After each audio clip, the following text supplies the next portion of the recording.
Okay, this is our third or fourth Episode. I've lost count now. It's our fourth episode. Our fourth episode. And we're calling this one Bronze Age Instruments because we're covering the years from approximately 4500 BC to 1500 BC. So our steps are getting smaller, even though we are advancing. And let's see, we want to start off in Scotland. Sure, yeah, we can start off in Scotland. And let's listen to a couple pieces. Or did you want to ask any questions before we... Well, the only question I had was about the title track of the tracks, and if that was... indicative of what they were playing? Yeah. So it is, and why I chose this particular CD was because it was almost like a summary of our first several episodes. Yeah. Where you have bone flute, a swan bone flute from Denmark dating 4000 BC. You have a cow bone flute dating from Sweden, 2000 BC. Flint flutes. I mean, a piece of stone with a hole in it. Yeah, like an ocarina. Yeah, like an ocarina. And then they had that xylophone. I imagine that was BC. also made out of stone. It was, and yeah, you're right. Was it? I'm not sure which track that one's on.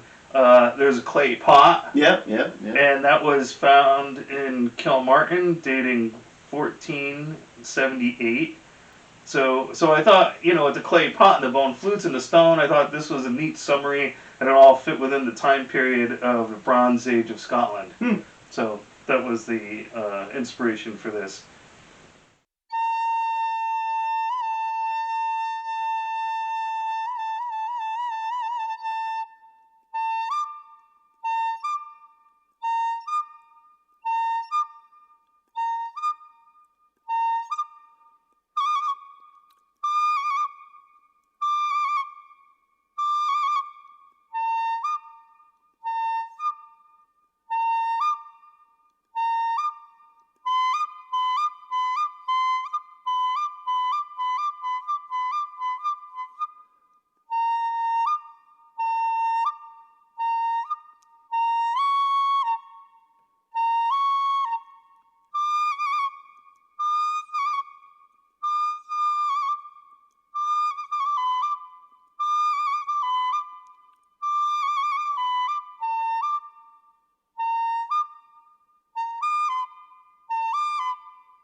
Looking at the liner notes, it comes with some beautiful photography. Oh, yeah, look at that. Isn't that gorgeous? And that's all in Scotland. Yeah. Imagining. Oh, yeah, look at that. Yeah, that's serene. And so, regarding the music, it's almost like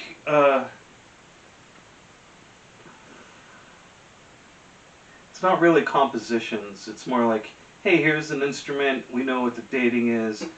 Let me play a little bit of it so you know what it sounds like. But I don't find that it's enjoyable listening because they're pretty compositions or anything.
It feels more environmental too. It feels like bird calling is one of or calling birds is one of the title tracks, and it seems to me what they were trying to convey is, and probably indicative also of the photographs, is the environment of Scotland. Not so much the culture of Scotland. When you think of culture of Scotland, you think of bagpipes. You don't think of bone flutes. Yeah, exactly. But interesting segue on the bagpipe is it is also a fairly primitive instrument in that it was originally like a sheep's stomach, I think. Oh, wow. Yeah, that makes sense, because it was a bladder of some sort. Yeah, some type of bladder. I'm pretty sure it was a bladder that was harvested from animal sinew. Right. I would have never known. Don't know a whole lot about Scotland. Nah, it's about the extent of my, my Scottish knowledge. Alright, well then, maybe we need to move on.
Is there anything more you want to say about?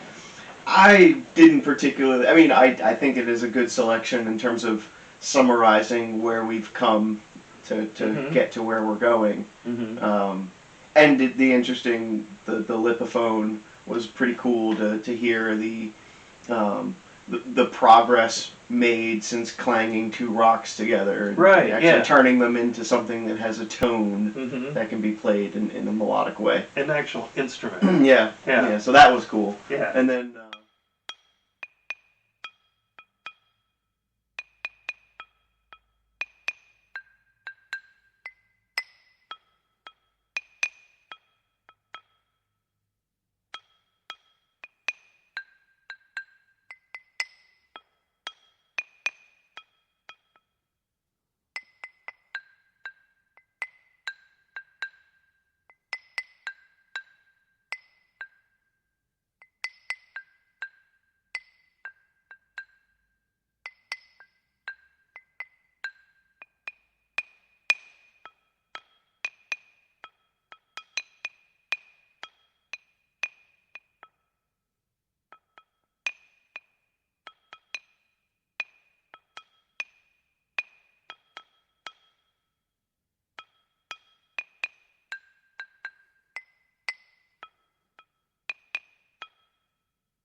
Again, I mean, as we've said before with the bone flutes, it's pretty neat that they could take something like a bone and turn it into a flute and get something out of it.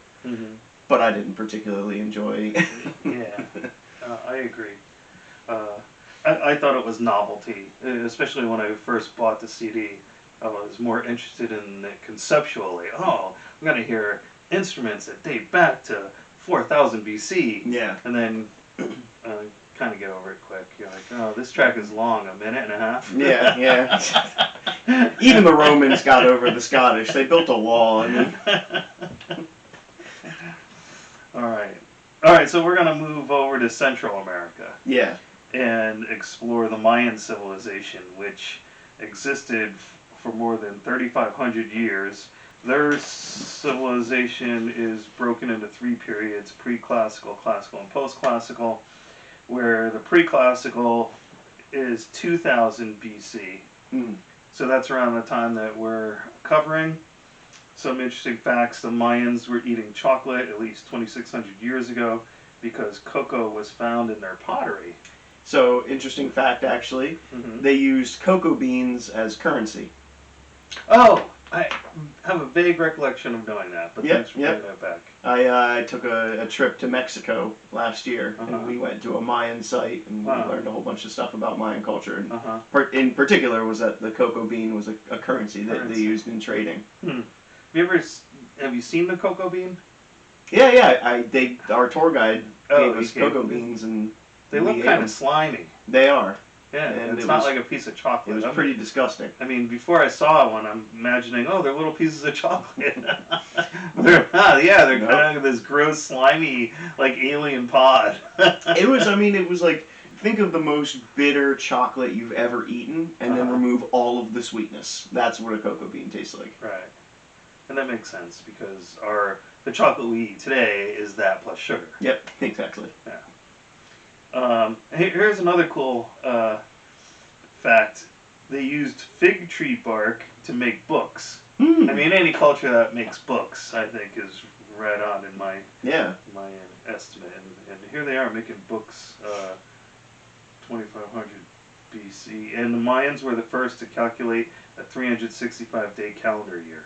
Yeah, and they built their temples based on, I wouldn't say astronomy, but astrological observations, and aligned some of the temples up, or at least the going theory, aligned some of the temples up to correspond with some of the major events of the year, whether it's an equinox or something like that. So.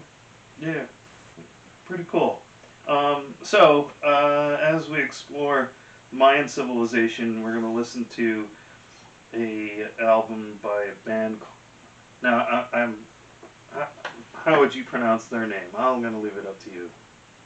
Xochimoquis? That's how I was going to pronounce it, Xochimoquis. But then, I don't know, I start redefining it in my head and coming up with different ways. Or it could be Huochimoquis, because Oaxaca have a similar spelling. Okay. I don't know. Or Oaxaca Mackay. Something like that. All right. I'm going with Xochimoquis. Employing replicas of indigenous ocarinas, pelt drums, and bone flutes, and using Mesoamerican languages to summon feathered divinities and animal spirits, they meld new music from ancient sources. And that's from the liner notes. I'll show you the liner notes later. One of the quotes from the artist: there's a perception that New Age music is very saccharine, very calming, and harmonically safe. But our music is not like that at all. It has a lot of high energy rhythms, a lot of dissonance, often some wildness to the contrast to selections where it is calming. And always there is unusual textures and unexpected sounds. And so I would tend to agree. I really enjoyed this piece, actually. Let's give it a listen. All right.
Okay, we just listened to, and we are gonna botch the pronunciation of all. Yes. I can't even say the word pronunciation after I'm trying to get all these names straight.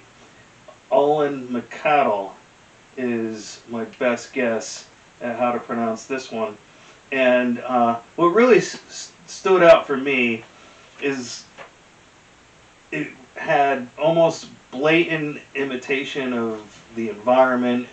It had it could have been rain sounds. It was obviously a rain stick, but that doesn't necessarily mean they were going for rain sound. They could have been going for like the cricket mosquito buzzing sound that is often accompanied in the forest. And then you have the croaking of the frogs. And it really got this like rainforesty type of atmosphere going on. And then with the storm, of course, the thunderclap, that really set the stage, in my opinion. Yeah, again, I think, and this one particularly is a more environmental piece, but as I was reading this, McCadle actually is a cord that they would tie knots in to measure events in history. Oh, wow. So I'm wondering if there's probably more meaning in throughout the whole.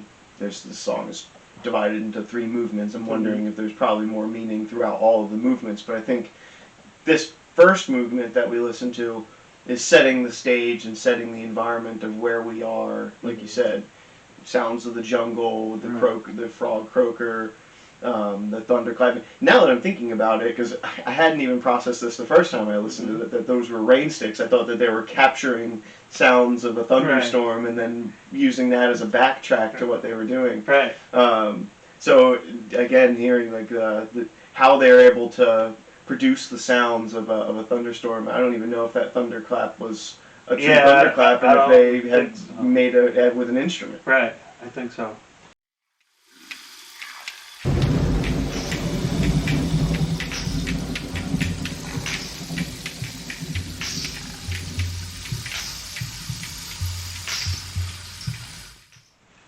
Okay, so we found the official pronunciation of the band.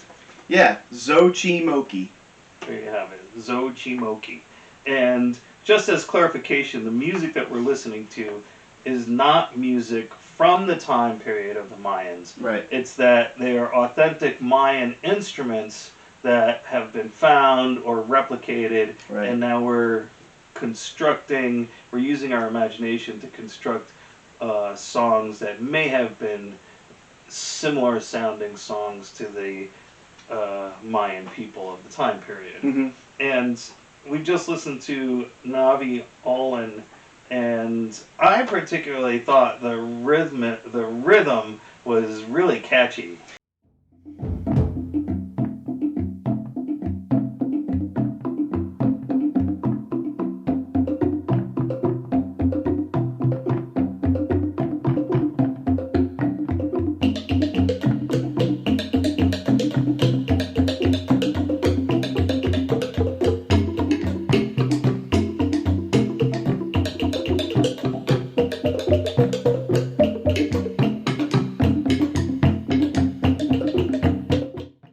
Yeah, and I thought that the instrumentality and the musicianship that they're with those whatever pipes that they're using was really cool. The different use of the drums that they had and overlaid the rhythms was also really cool. Yeah, and they had some sort of a marimba type instrument that they were playing their pattern on in the last movement.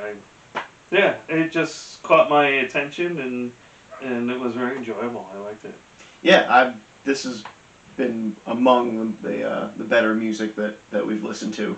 So I definitely really enjoyed a lot of the tracks off of this one. And I was reading a little bit about the Navi Olin. It translates literally to 4 movements, and from what they say, it's meant to denote the 4 directions. North, south, east, and west. Yeah. Which I don't know if that has anything to do with Mayan culture or mythology, being certain gods deriving in certain areas, but the 4 directions is pops up in a lot of mythological contexts. I think Buddhists utilize the four directions, and the Tibetans and Native Americans in their mandala wheel, spiritual wheel structure is always, there's like four directions. As you said, the significance it varies a little from culture to culture, but I think primarily, like you said, it's the dwelling of certain gods. Yeah. Well, and it got me thinking, if each of these movements has a different tone or rhythm to it, dependent on the significance of that direction. Oh, yeah, and it may be like the personality of the god, because traditionally, either speaking the god's name invokes the presence of the god, or describing the god, either musically or verbally, can also invoke the presence. It's kind of like you saying, strong, vital is, and I'm imagining Hercules. And so that brings it doesn't necessarily invoke Hercules, the physical, actual, but it invokes the feeling of strength and vitality in myself. And so the same thing could be done in a musical fashion. Yeah, and again, with these pieces, I hadn't thought about that when I was listening to the movements at first, but now, having read the information on it, it strikes me as being a possibility of what they were trying to convey. Now this one here, Xibalba, has some conch shells in it. I thought it was kind of neat. It was bringing back some of the stuff that we've gone over. Let's listen to this piece. Sure.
We have just been listening to a track called Xibalba, and remind me what Xibalba means? That is the underworld in ancient Mesoamerican culture. And the first thing that came to my mind is there's a Star Wars character named Xibalba. We had to look it up because I knew it was something similar. And if you didn't know any better, you may pronounce Xibalba as Xibalba. Yeah. And maybe he got his, meaning George Lucas, got his inspiration for that particular character from the Mayan underworld. It could be, and the character is pretty pretty cantankerous. Yeah. So, I would imagine that he threw in all the negative vibes that you get from thinking of the underworld, what the underworld might look like and represent it in an alien species. And speaking of underworld vibes, this particular track, I think, did a pretty good job of offering that. Yeah. The first thing, and this is before I knew that Xibalba was the underworld, when I was thinking of how would I define this track? It was ritualistic.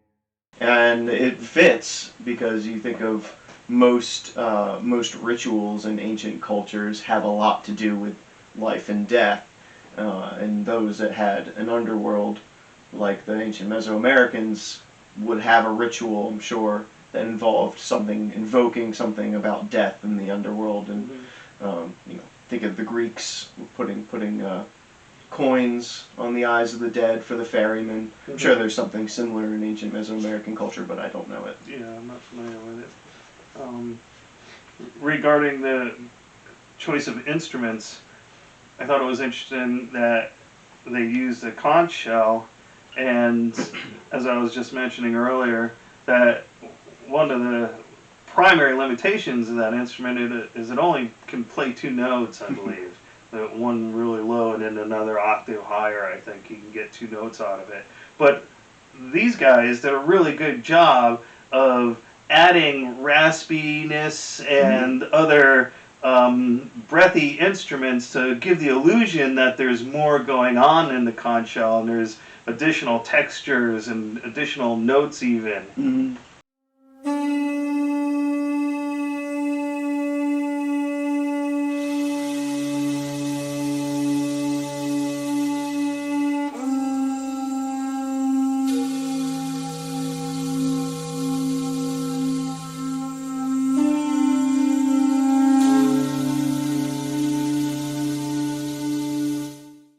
And so I thought they did a really good job. And also, with that raspiness, trying to invoke that, I don't know, dark, the foreboding, sense of being in an underworld or thinking because about the underworld.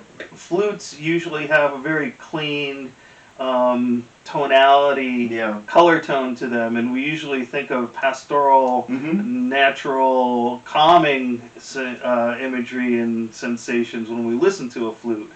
But they just turned it upside down. Oh, and as you were talking about that, it made me think of the Chinese that we listened to last week, where there's this the flutes that they're playing are very bright and zen, very calming, and this is gives you the chills a little bit in the way that they've combined the raspy conch shell with the reed flutes that they're playing behind it, and makes it feel really eerie and foreboding, I think is the word that comes to mind. Right, that's good.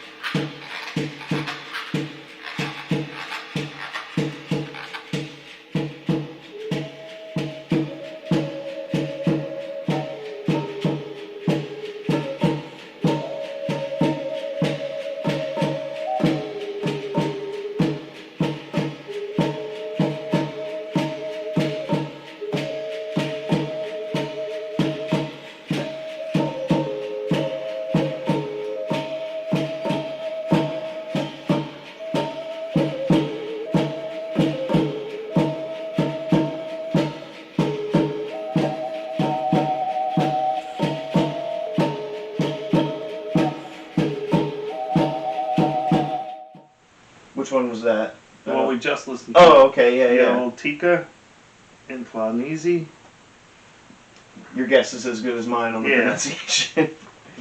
But what I liked about it, was the rhythm that he created with the wooden stick instrument, and it had a tribal feel to it.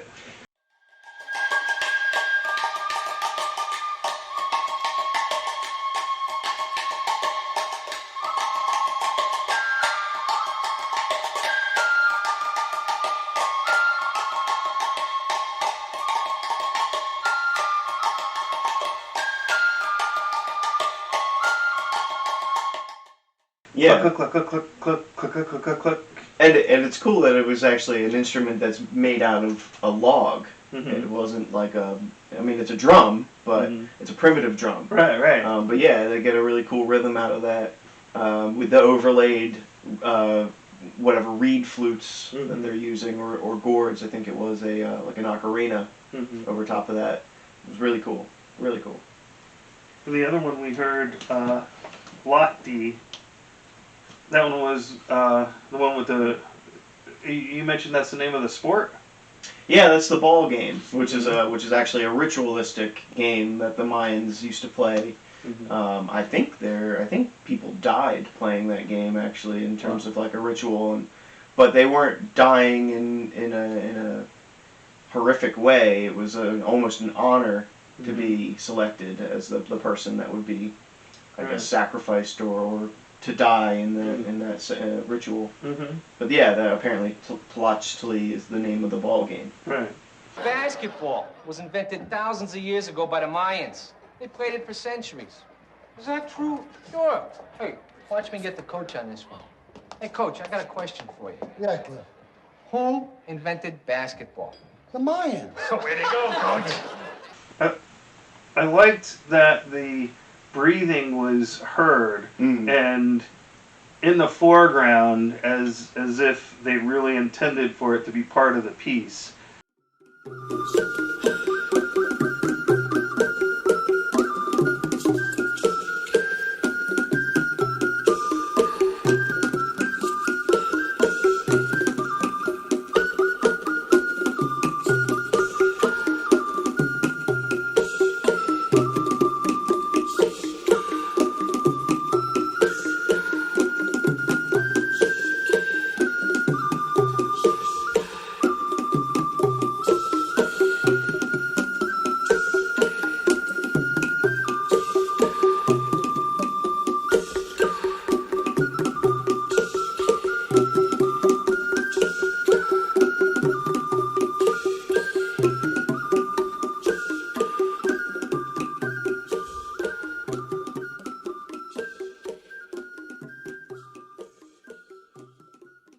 And I like that it is really representative of primitive instrument making, primitive music making, because you don't really hear that almost at all today.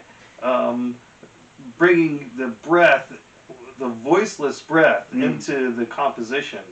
Well, they mentioned that in the inlay that what they were trying to do was convey like the sounds of the game, and so in the beginning it sort of sounds like balls bouncing.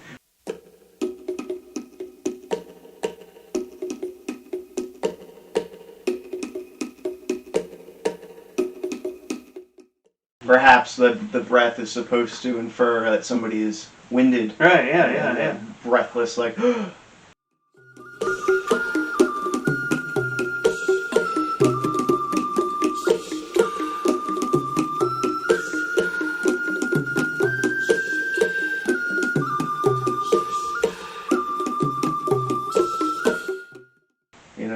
Taking a gasp or exasperated exhaling.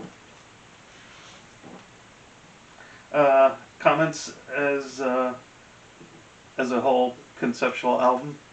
Oh, I fully enjoy. I listened cover to cover. I didn't skip any of these tracks. Right. Really, really enjoyed it. Now knowing that they are trying to convey this Mayan, like I got the name, Kukulkan and Quetzalcoatl I recognized as being Mesoamerican, but I didn't realize how much they were being, represented in these tracks. And then again, as we were talking about some of the earlier nature sounds being made by instruments. The one track, Tulum, kind of invokes the sea. Right. And it makes me think now that all of that sound that I earlier thought was instrument mimicry. Yeah, which was really, really impressive.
And I fully enjoyed this album. I mean, this was really cool.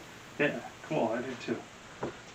Sumeria is located in what today would be considered southern Iraq. Between the Tigris and the Euphrates. And the earliest city-states of Sumer, I'm getting different numbers. One website I checked said 3500 BC. The book that I use says 2500 BC. So there's a little bit of discrepancy, but it's still within the ballpark of the Bronze Age that we're covering for this particular episode. And now, what is a city-state? A city-state is a small city that was independent, and so it was as if it were its own country.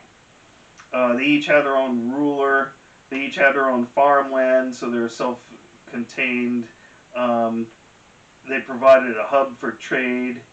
The Sumerian city-states provided other important socio-political benefits. Defense was a key feature in this regard, so cities provided walls and kings to protect the populace.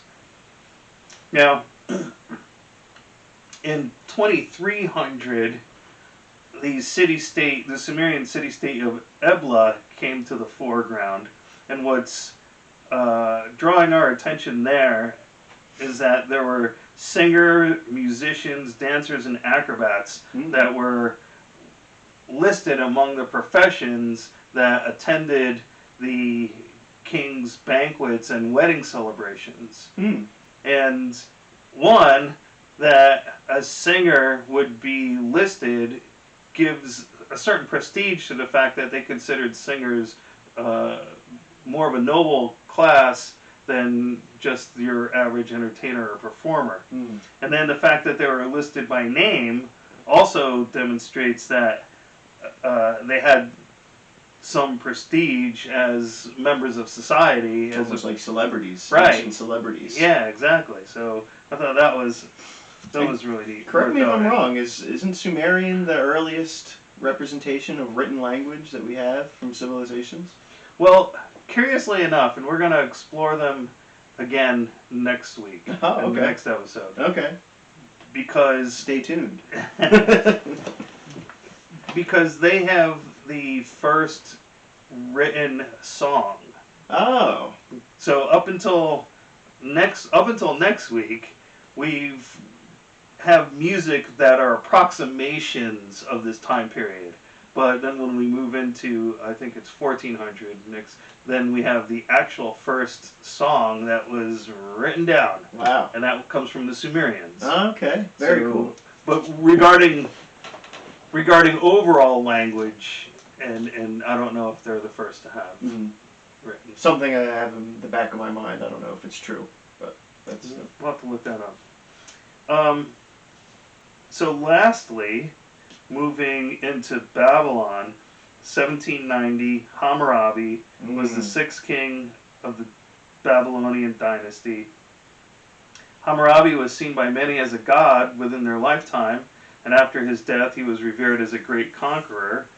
He's known for the Hammurabi Code of Laws, which is a collection of 282 rules, established standards for commercial interactions, and set fines and punishments to meet the requirements of justice.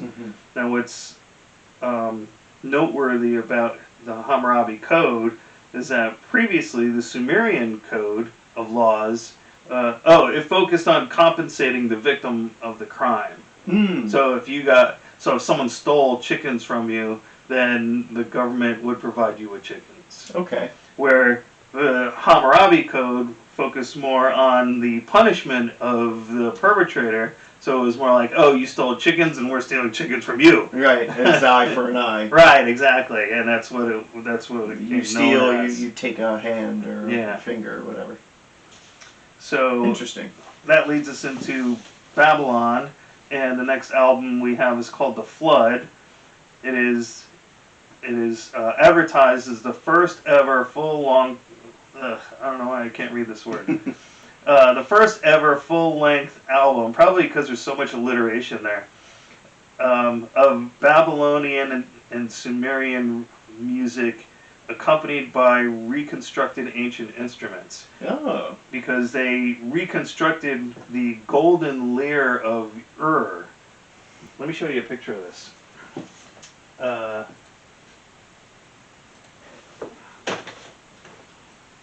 Golden lyre of Ur.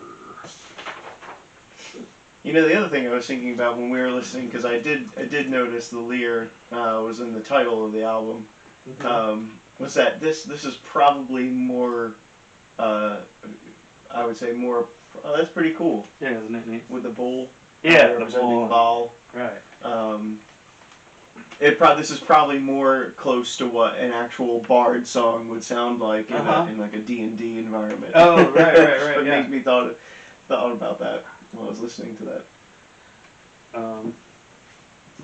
So let's listen to some of this.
jamais mi mon amruane tutti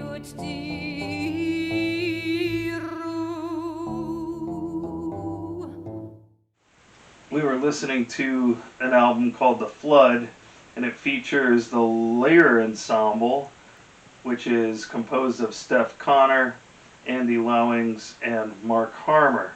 They share a passion for the rich and fascinating Mesopotamian literature, as well as a desire to make music using reconstructed ancient instruments. The incredible Mesopotamian poems and the beautiful golden lyre of have inspired some of the strangest and most gripping otherworldly songs. And they end it with the excursions into the Mesopotamian world, which reveal that in many ways people in the remotest of ancient civilizations are still actually a lot like us. As you were mentioning with the ancient celebrities perhaps being at the king's court. Yeah, right? So impressions on the piece we just listened to, The Flood. I thought it was really cool. I think with this piece particularly, what they're trying to invoke is the story of the Great Flood, which is, from my understanding, derived from the Epic of Gilgamesh. I think it was really cool to see the reconstructed lyre.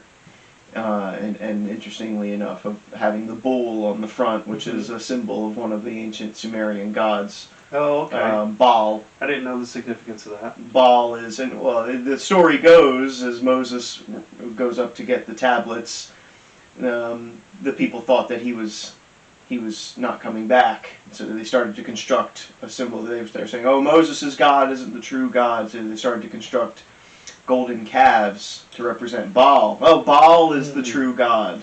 Oh, okay. And then the legend goes, Moses came down, destroyed them, and killed all the people that were worshiping Baal. But Baal is symbolized through a bull, which, interestingly enough, Baal is also the god of prosperity, and so that's why there's a bull at Wall Street. Oh, okay.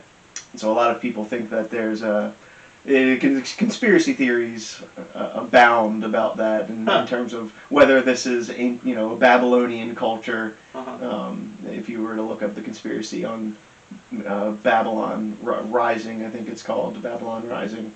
It's that we're controlled by this cabal of ancient whatever. Okay. However it goes, but as I digress. The point is, it was really interesting to see the ancient instrument reconstructed and probably true to how it was, and being something that is supposed to invoke a god. And did you catch how many strings it had? Looked like 5. 5 or 6. Let's make sure.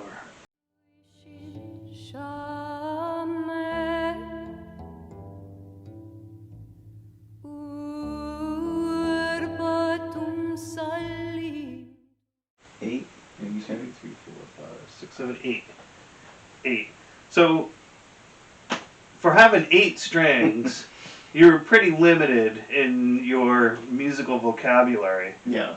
But I thought he did a really good job of moving his register of playing into the closer to the bridge of the instrument, and getting a more raspy, rattly sound at certain points in the song, particularly when her passionate vocal started to rise to a crescendo. He was able to kind of meet that with changing the level of his playing and creating a more raspy sound, and then he moved back up and created a more cleaner sound when the emotion started to ebb.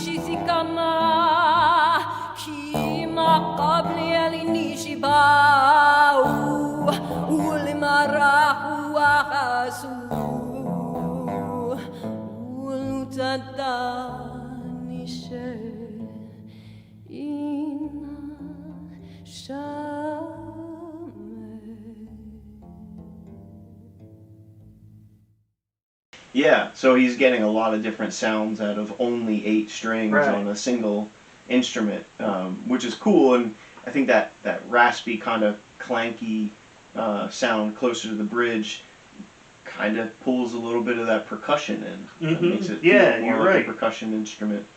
As you would imagine, when a song is reaching the crescendo, you have the drums playing. So he's trying to, I think, invoke something similar. And so what we have here is we have a lyre that was found and dated back to the Mesopotamian, Sumerian time, and I reconstructed it for this particular album, and she's putting melody to poems that were written in the time of the Babylonians, and so we're getting a musicologist's impressions, if you will, of what these poems may have been sounded like if they were sung. Well, and again, like, this is probably the best representation of a bard from fantasy lore, but this is probably what a bard would be doing, writing a story in the form of, a poem. Like, I think you think of like Beowulf. You can perhaps write a song to Beowulf, and then having somebody play, and you're singing the story out. Because your memory is going to be activated when you sing and create a melody out of the poetry. Right, and then you think about it this way as well. If say the Epic of Gilgamesh were written as to be a song, you sing that out, it spreads throughout the culture, and suddenly the story of the Epic of Gilgamesh becomes legend. Right. And if it becomes the cultural story. Right, and if Gilgamesh were a real person, he may have been, I'm not sure, but if he were a real person, if he were in the story, he's the king. But if he truly existed, then you would imagine that the people, his subjects that are singing about this story, about how he's this hero, he's the archetypal hero. I think some of the trials of Hercules may have been based on some of the things that Gilgamesh was doing. His subjects would be enamored with him. My gosh, this god king, and look at all the fanciful things that he's done, and that's just because a poem was written and sung that people can then understand and repeat and sing themselves. It was built into the culture.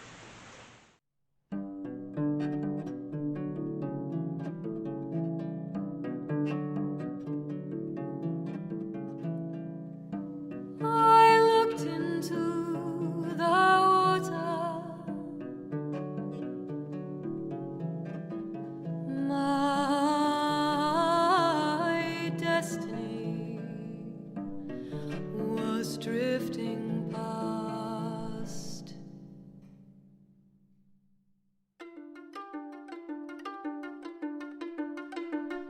Chickpea flour is appropriate for every woman in the palace. Chickpea flour is appropriate for every woman in the palace.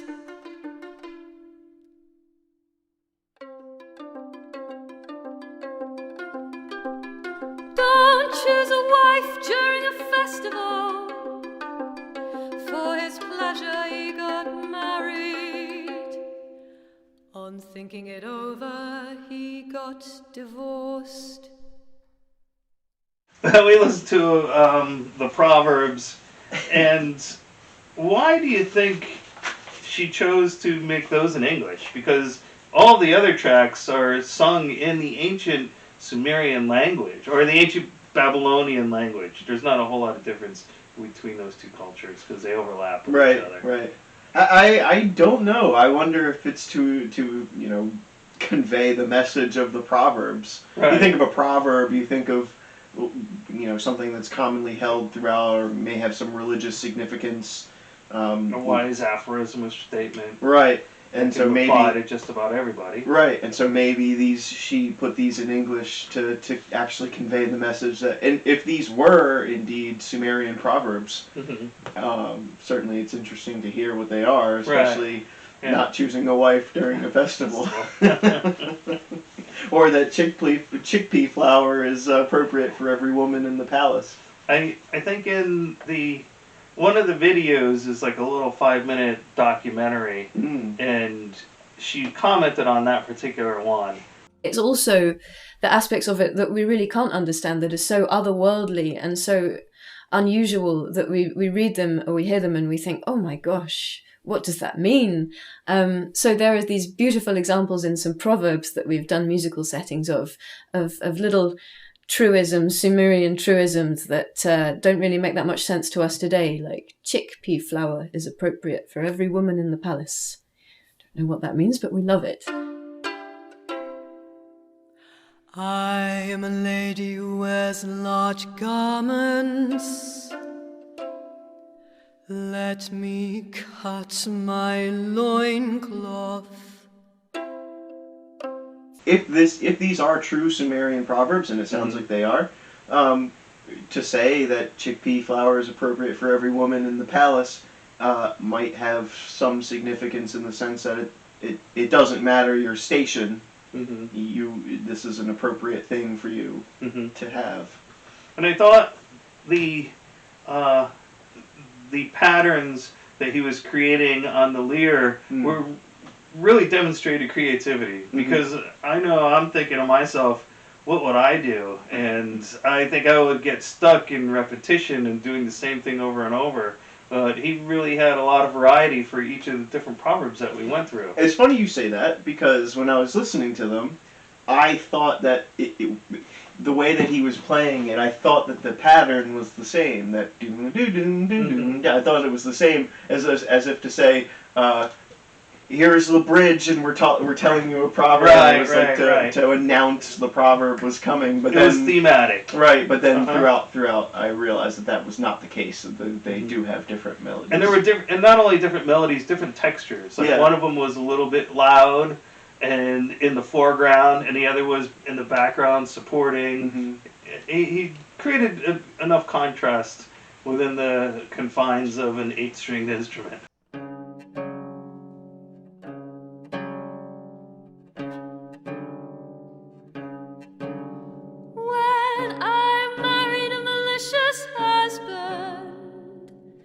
When I bore a malicious son, an unhappy heart was assigned to me. And I wonder if these were actually sung in ceremony or at a palace, like you mentioned. Singers were present.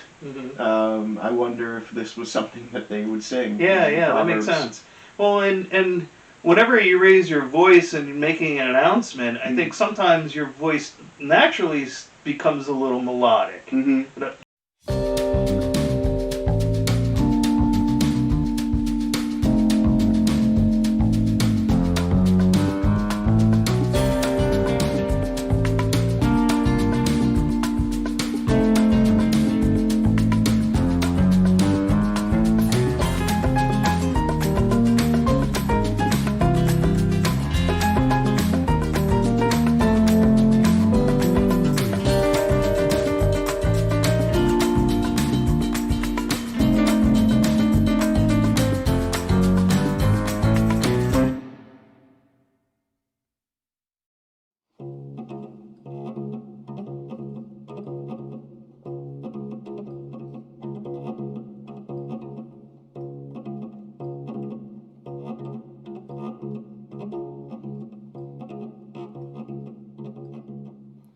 After Enkidu had cursed the hunter to his satisfaction, his heart prompted him to curse the harlot. Al-Kishamchat Shimatul Shiki Shimat Laikatu Anaturda. Come now, Shamchat, I shall fix a fate for you, a fate that will never, never end. Okay. Yeah. So we had to stop. We had some technical difficulties, and now we're resuming. That's why we're wearing two different shirts. So we just listened to. What was the name of the one we just listened to? Enkidu Curses the Harlot. Enkidu Curses the Harlot. Comments?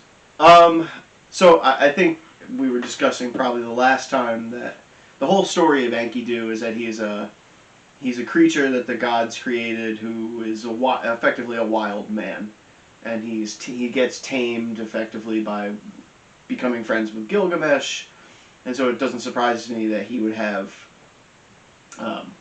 some negative thoughts about harlots.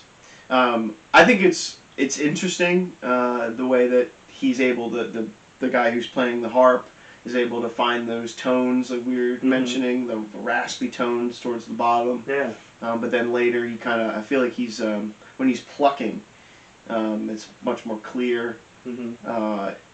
And I think the way that she's singing, she's trying to match what he's doing. So when he's raspy, that's when she's saying like the curses, may a crossroad be your home. Yeah. Like It was a pretty angry song. Yes, very angry song. Uh-huh. But if this is based on a poem, and I mean, may a crossroad be your home is a fairly ancient way of saying go walk into traffic. Right. Yeah. So yeah. So yeah, no, I mean, in terms of the anger, you can definitely sense that. But musically, I think it was cool the way that they're able to find the different tonality on a pretty primitive harp. I agree. I'm not sure if it's because I was born and raised with rock and roll music, but I keep hearing rock and roll in that song. Yeah. There was a groove that he created with his with that raspiness and almost like a stand-up bass, and it doon doon doon, and it just kind of swayed back and forth.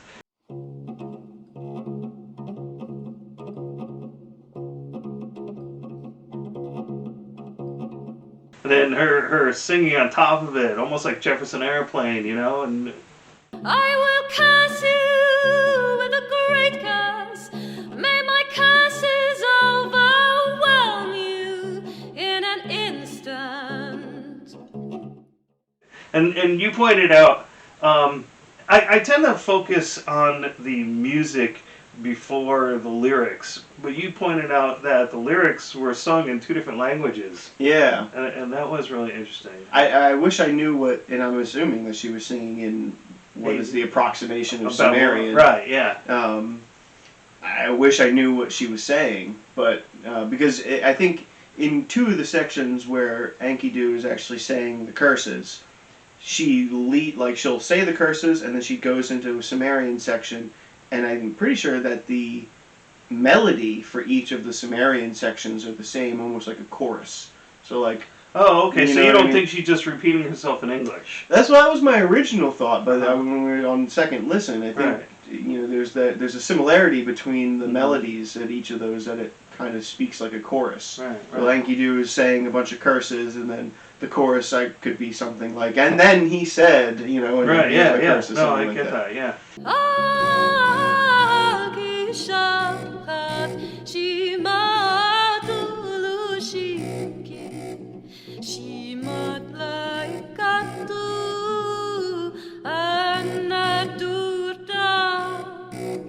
May you never make your household voluptuous, and may you never make children of your own.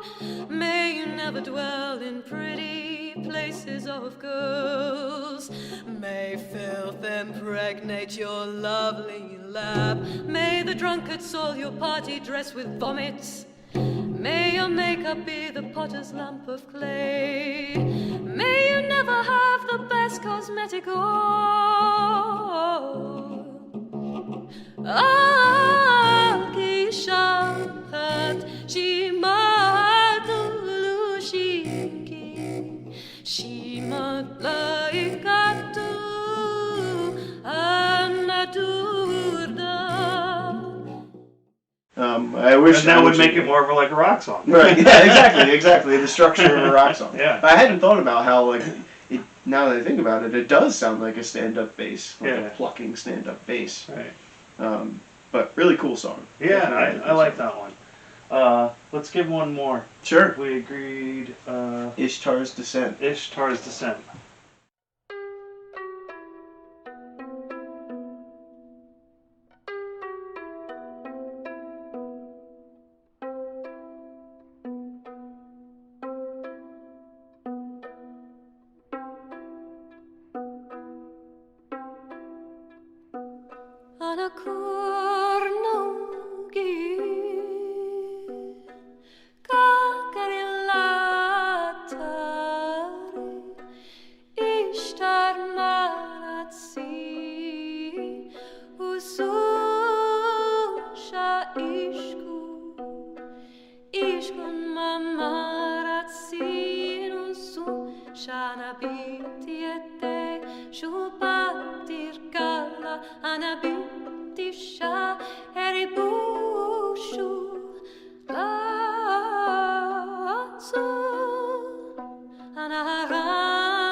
I want to start off saying I like this album a lot. Yeah, it's pretty interesting. Yeah, her vocals, she just brings so much passion to this language. Yeah, and I mean, she, in terms of like her being a singer, she goes through so many different types of singing, whether she's belting or, you know, trying to make sure that she's pronunciating correctly, like the toot me tooty stood out from very much so. Yeah, so she's enunciating her words, and then at the end she belts and screams and Salami tutti I calmo battuti e li battuti in mai due mi tutti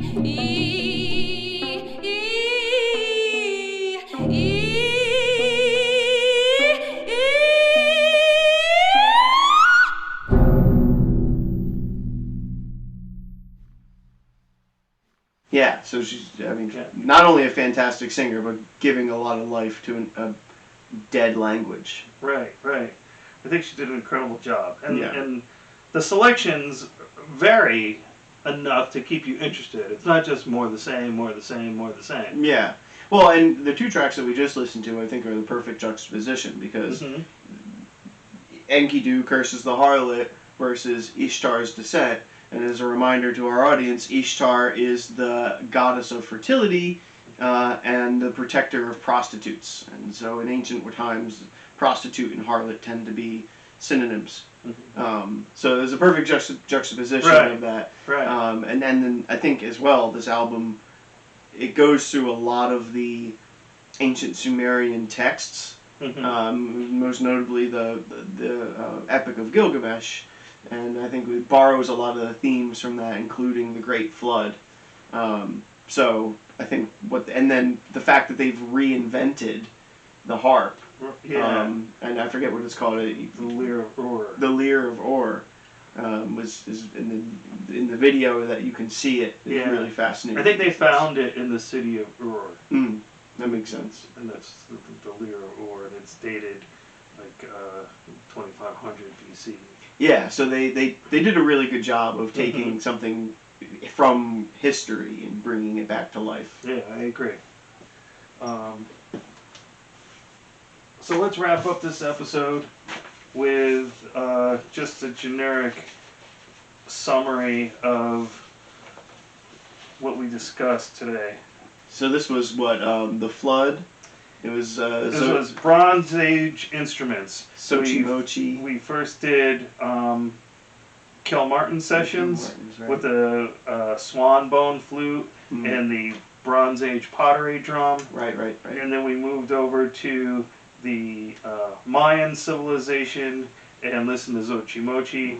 And then we're ending in Babylon, 1790 approximately, with this album, The Flood, and the Epic of Gilgamesh. And so out of all of those, primarily 3, Yes. would you recommend either of those to a friend? Oh yeah, the Xochimochi album was awesome. You were just mentioning you were listening to it with your friends. Yeah. So and I really love, and I was thinking about it now. The tracks, the selection for this week was so diverse. Scotland being completely separated from Mesopotamia, being completely separated from the Americas, and it's fascinating that ancient human civilizations, despite their geolocation, were progressing culturally when it comes to music in almost the same pace. Yeah, that is pretty fascinating, isn't it? I would recommend the Xochimochi, and I would probably recommend The Flood to a select few friends who are interested in, anthropology, ancient Mesopotamian anthropology, Sumerian being a unique civilization in terms of ancient history, being the oldest written language that we have record of. I thought the Kilmartin sessions were a little dated, I guess is the word. Okay. But as you said, it was a good summary of where we've come from. Right. With the rocks, the bone flutes. I think they Yes. probably had some reed pipes. I think there wasn't a conch shell in the Kilmartin. No, there wasn't. But the Xochimochi used a conch shell. Conch shell, yeah. But I wouldn't recommend the Kilmartin section. Right. It seemed more like a catalog Yeah. than them trying to recreate compositions. Almost like, hey, here are the sounds that would be familiar to people living in 3200 BC. Yes, that's a perfect way to put it. I can imagine a museum having like a bone flute and then a track from the Kilmartin sessions. And this is how it sounded. Yeah, exactly. So where something like Xochimochi is, here are the instruments that are familiar. Let's create a song that may be indicative of someone of that time period. Right, exactly. So I think the intent was a little different. I found the Xochimochi to be just more delightful to listen to. Yeah, more listen. Yeah, exactly. I agree. The Flood is nice, but it's I don't know. It's too theoretical, I think. Oh no, the Flood gives me goosebumps when I listen to it. Just the way she belts it out, I just fell in love with it. Yeah, it's cool. I mean, I can't deny that it is cool, and to hear that singers were listed on people that were present at the palace, and they would have their names there. It's and like you said, they were almost rock stars. Yeah, probably ancient celebrities. Yeah, which is pretty neat. Yeah, that's cool. And then I think I had mentioned last week that the Flood is probably the closest true example that we have to what like a fantasy bard would sound like. Right. Which is also kind of cool to put into reality, something from fantasy, but also to bring to life something from history. Let me ask you, regarding the Flood, what word best describes the Flood? The music. Poetic. Yeah, and the reason I say that is because this is, I don't know if this is true, you can correct me if you do know, but if those proverbs were true Sumerian proverbs, and Enkidu curses the harlot is a true, and I think Ishtar's Descent is a true Sumerian poem. Yeah, I think so. That they are able to put music to those poems and sing them in a way that is probably familiar to what ancient Sumerians was doing, I think. Is the reason why I would say it's poetic. It's right. Because it is poems that they're singing. Well, I think melody originated from the natural contours of language. You can almost think of singing as elongated talking. Right. And so I think that her singing these melodies probably were pretty close to what they would have heard as a melody back then. And I think that's right. I mean, it begs the question: if she were to speak that, would her elongated melodies as she's singing, does that match the actual phenoms of the language? I don't know if that's the right word, but is that how the language sounds if it were spoken? Yeah. We'll never know. Yeah, exactly. We'll never know. But maybe, and I think that makes it fascinating. Mm-hmm. Yeah. All right. I think that's all we have time for. Okay, sounds good. All right, then we'll catch you guys next week. Stay tuned.